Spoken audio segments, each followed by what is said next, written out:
ఈరోజు దేవుని మాట యోహాను సువార్త 1వ అధ్యాయం 1వ వచనం.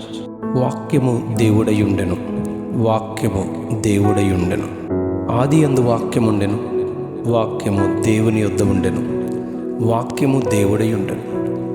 పరిశుద్ధ గ్రంథంలో క్రొత్త నిబంధన భాగంలో యోహాను రాసిన సువార్తలో సృష్టికర్త అయిన దేవుని గురించి ఎంతో స్పష్టంగా చెప్పడం మనం గమనిస్తాం. ఆదికాండం 1వ అధ్యాయం 1వ వచనంలో ఆదియందు దేవుడు అని చెప్పబడింది. యోహాను సువార్త 1వ అధ్యాయం 1వ వచనంలో ఆదియందు వాక్యముండెను అని చెప్పబడింది. ఈ వచనములు రెంటిని మనం క్రోడీకరిస్తే ఇలా అర్థం చేసుకుని మనం గమనించాలి. ఆదియందు దేవుడు వాక్యమై ఉండెను. వాక్యము అను మాటను పరిశీలిస్తే గ్రీకులో రీమా అని అంటాం. పలుకబడిన దేవుని మాటలో జీవముంది. ఆ జీవము శూన్యమును సృష్టిగా చేసింది.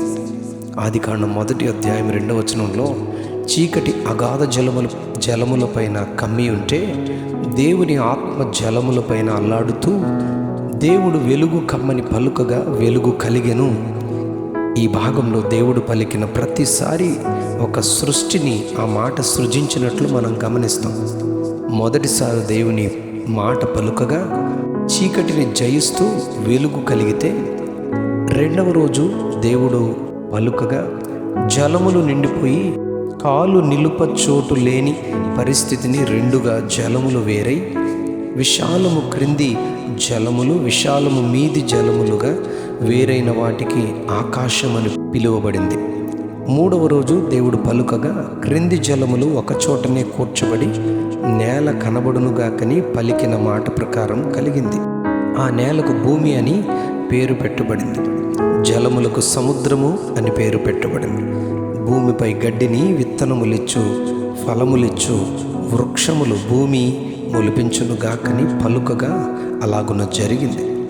నాలుగవ రోజు దేవుడు పలుకగా ఆకాశ విశాలమందు పగటిని ఏలునట్లు పెద్ద జ్యోతిని, సూర్యుని రాత్రిని ఏలుటకు చిన్న జ్యోతిని, చంద్రుడు నక్షత్రములను కలుగు చేశాయి. ఐదవ రోజు దేవుడు పలుకగా ఆకాశ విశాలములో ఎగురు పలు రకాల పక్షులు, నీళ్లలో చలించు జీవరాశి సమస్తము సృజించబడింది. దేవుడు వాటిని ఆశీర్వదించెను. ఆరవ రోజు దేవుడు పలుకగా భూమిపై చలించు పశువులు, పురుగులు, అడవి జంతువులు భూమి నుండి పుట్టాయి. దేవుని స్వరూపమందు దేవుని పోలికగా నరుని సృజించినట్లు ఈ మాటలో చెప్పబడింది. ఈ సృష్టి అంతా దేవుని పలుకబడిన మాట అనగా దేవుడే సృజించను. ఆ మాటే వాక్యము దేవుడు. కీర్తనలు 29వ అధ్యాయం 3 నుంచి 9వ వచనంలో దేవుని స్వరము పలుకబడే మాట జలముల మీద వినబడుచున్నది, మహాజలముల మీద యెహోవా సంచరించుచున్నాడు. ఆ స్వరము మాట బలమైనది అనగా ఆయన బలవంతుడు. యెహోవా స్వరము ప్రభావము గలది. ఆ స్వరము వృక్షములను విరుచును. యెహోవా స్వరము లేళ్లను ఈనజేయును అని చెప్పబడడం మనం గమనిస్తాం. పలుకబడే దేవుని మాటలోని జీవం సృజిస్తుంది. ఆయనే దేవుడు. యోహాను సువార్త 5వ అధ్యాయం 8 నుంచి 9 వచనాల్లో యేసు నీవు లేచి నీ పరుపెత్తుకుని నడువుమని చెప్పగానే వెంటనే వాడు స్వస్థత నుండి పరుపెత్తుకుని నడిచెను అని మనం చదువుతాం.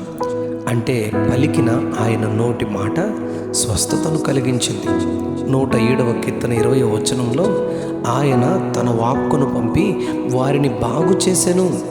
స్వస్థతను వారు పొందుకున్నట్లుగా ఇక్కడ మనం గమనిస్తాం.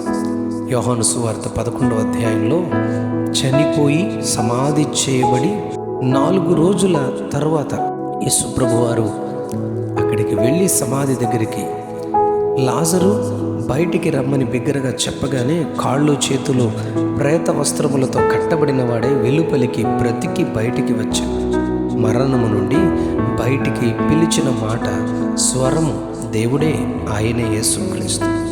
వాక్యము దేవుడయుండి గొప్ప కార్యములు జరిగించుచున్నారు.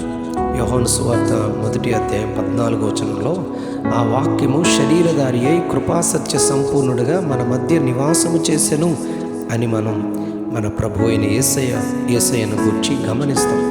119వ కీర్తన 11వ వచనంలో పాపము చేయకూడనట్లు హృదయములో వాక్యమును ఉంచుకొనవలసి ఉన్నది అని ఈ మాటలో మనం చదువుతాం. వాక్యము ఆయనే దేవుడు అని ఈ వాక్యం మనకు ధ్యాన వాక్యం మనకు బోధిస్తుంది.